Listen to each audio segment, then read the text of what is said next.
Man, what's going on YouTube? It's your boy, NixGoKrazy. Yes sir, man. Today we back with another reaction. Of course, this video is called The Most Horrific Things That Happened on Friday the 13th. So, again, self-explanatory, man. Y'all already know what to do, man. Turn them headphones all the way up. You know what I'm talking about? You already know the deal. Headphones on, fully blasted. Get into it, man. 13th has long been considered a date cursed with bad luck. It's largely been a date that people look at as an excuse to do scary themed activities like binging scary movies. But this is the first year since 2017 that Friday the 13th falls in October. So for this video, we're looking at some of the most terrifying events that have actually taken place on the notorious day of bad luck.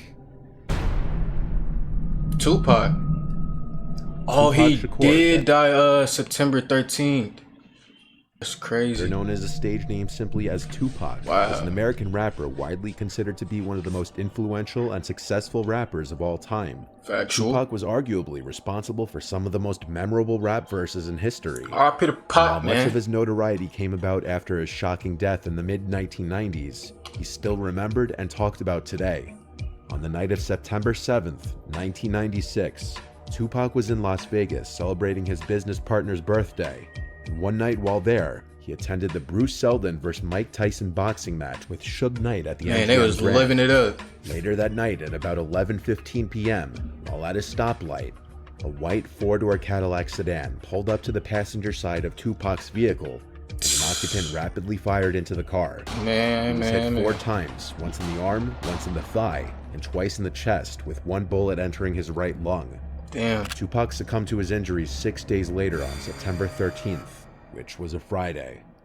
The case went unresolved, with people suspecting his friend Suge Knight and even rapper Biggie Smalls of the murder. But recently on September 29th, 2023, 60-year-old Dwayne Keith Davis was charged in the killing of Tupac. I heard about that. Dwayne is not accused of being the one to pull the trigger that night in Las Vegas, but he is, however, being accused of having been the one to call the hit on Tupac. The trial is still currently in progress. It'd be funny though, cause it'd be niggas to this day, his age, that still be in the street, bro. You are 30, 40 plus in the street, nigga. Like, you don't got no kids, bro. You ain't got no you ain't got no goals, bro. Like, you 30, 40 years old in the street still, bro. Like, give it up. Give it up. A lot of people refuse to fly on Friday the 13th, and while that may come down to pure superstition among some people, heard of that. There have been a few tragedies in the air on this day. In October 1972, on Friday the 13th, a plane heading to Chile was forced to crash land in the Andes Mountains. I never heard of this. Carrying 45 passengers and crew, including 19 members of the Old Christians Club rugby union team, along with their families, supporters, and friends. 3 crew members and 9 passengers died immediately.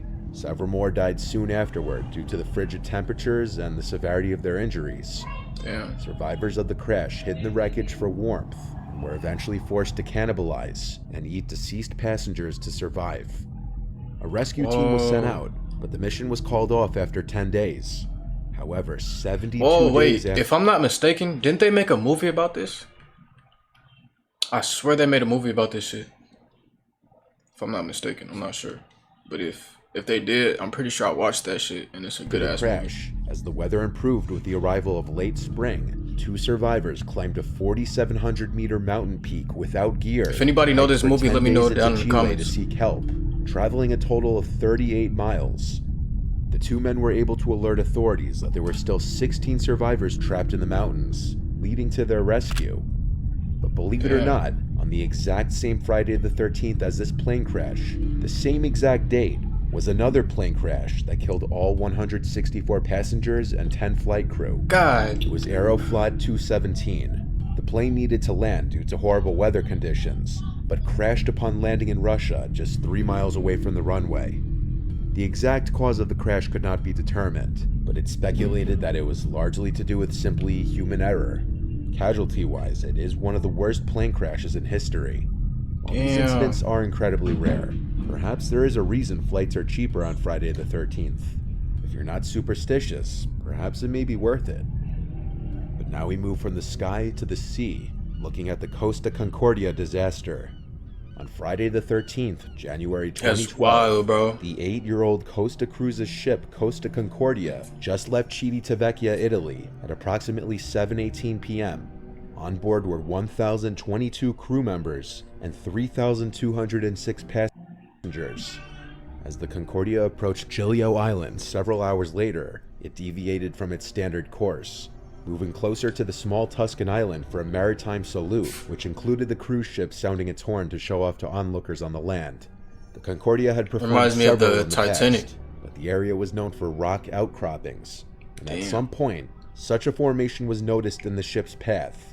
Francesco Schettino, the captain, ordered a change in course, but allegedly, due to language issues, the Indonesian helmsman steered the boat in the opposite direction. It took a little over 10 Bro, how is that even set up? Nah, that shit got it for sure. seconds to correct the maneuver, and the boat's bow ultimately swung clear, but the stern collided with the reef at approximately 9:45 p.m. The damage had been done. The Concordia's port side had suffered a 174-foot tear. This caused the ship to list and then partially sink, landing unevenly on an underwater ledge. My condolences, though, to these people, bro. This shit is so inconvenient, bro. Just because a simple miscommunication, bro. That shit is wild. No. Although a 6-hour rescue effort brought most of the passengers ashore, 33 people died, 27 passengers, 5 crew, and later a member of the salvage team. An investigation focused on the shortcomings in the procedures followed by the Concordia's crew and the actions of the captain, Francesco, who left the ship prematurely, leaving behind about 300 passengers on board the sinking ship, most of whom were rescued by helicopters or motorboats in the area. Schettino was found guilty of manslaughter and sentenced to 16 years in prison.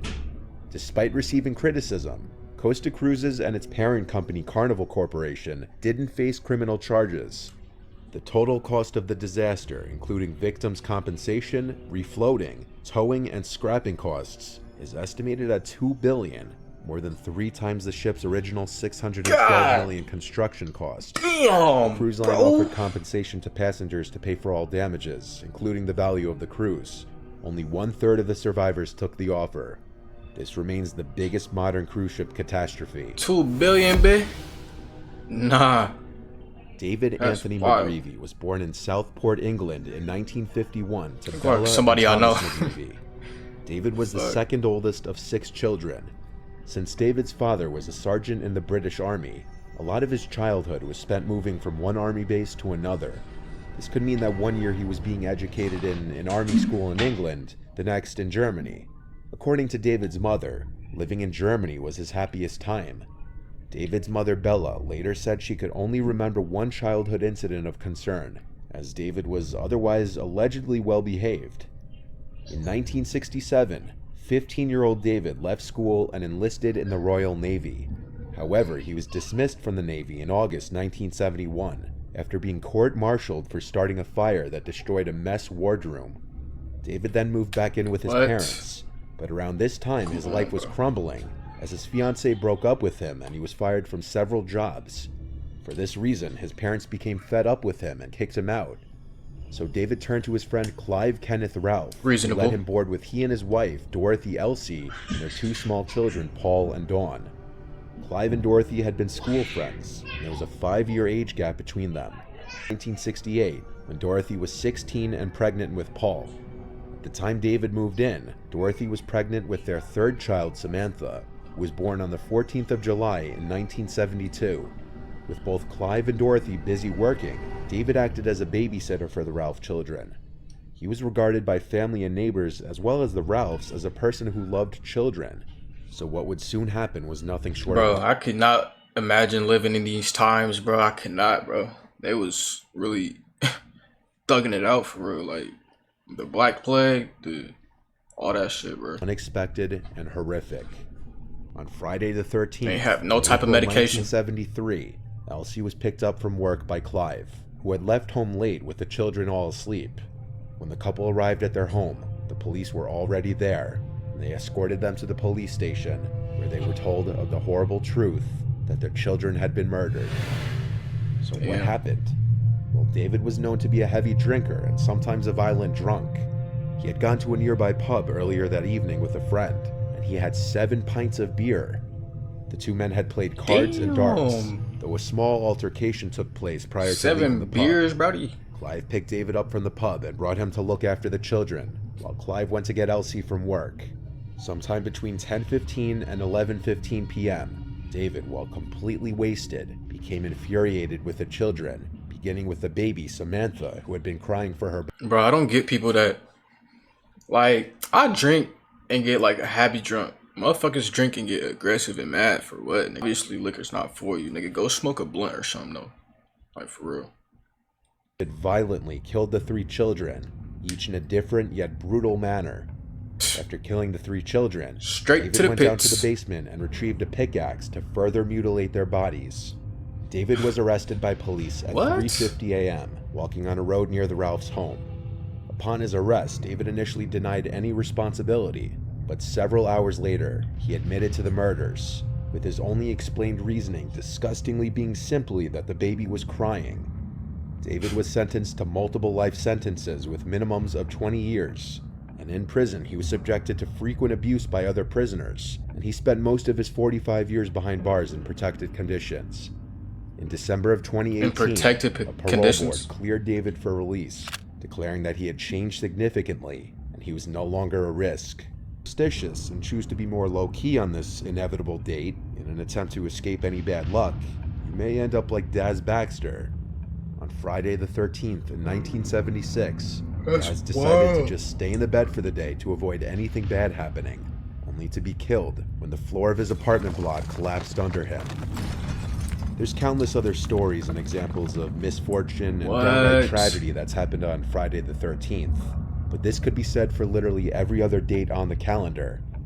At the end of the day, maybe it's just another day. Damn, bruh. Imagine, you just sitting there, chilling, right? Ain't no worries in the world. And then the motherfucking, no, he said under him. You just chilling. And then you fall all of a sudden.